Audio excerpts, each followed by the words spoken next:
I've been doing a lot of open mics, but since this is my first official show, I thought it was about time I started to dress more like a real comic. So I chose Gallagher. But he's a real comic. He was, at some point. So I'm going to tell you guys a little bit about my life. I had kind of a strange childhood. My dad was a Seventh-day Adventist minister, and my mother was a gynecologist. And for those of you that don't know, Seventh-day Adventists are Christians who are vegetarians, and they celebrate the Sabbath on Saturday.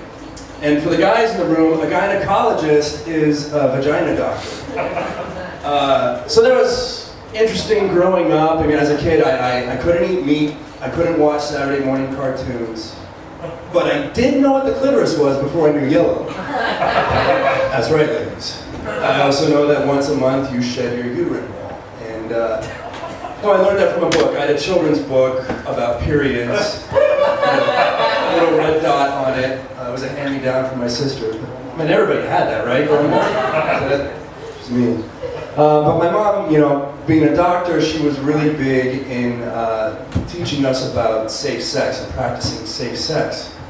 And when I was 13, she gave me a bag full of condoms, a Ziploc bag full of condoms, and she said, "Hey, I'm not telling you to go out and have sex, but if you do, I want you to use these and double bag it."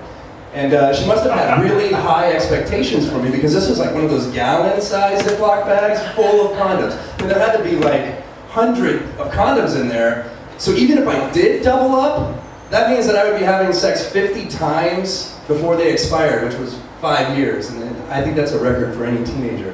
But I did. I practiced safe sex. I practiced putting the condom on, and then I masturbated into it, which gave my gym socks a longer shelf life. And, no, I did. I used condoms until I was 19 and had sex for the first time because I didn't have one with me.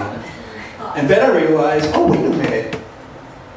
Unprotected sex is pretty awesome. I mean, I don't know if anybody here has had unprotected sex, but it's pretty cool.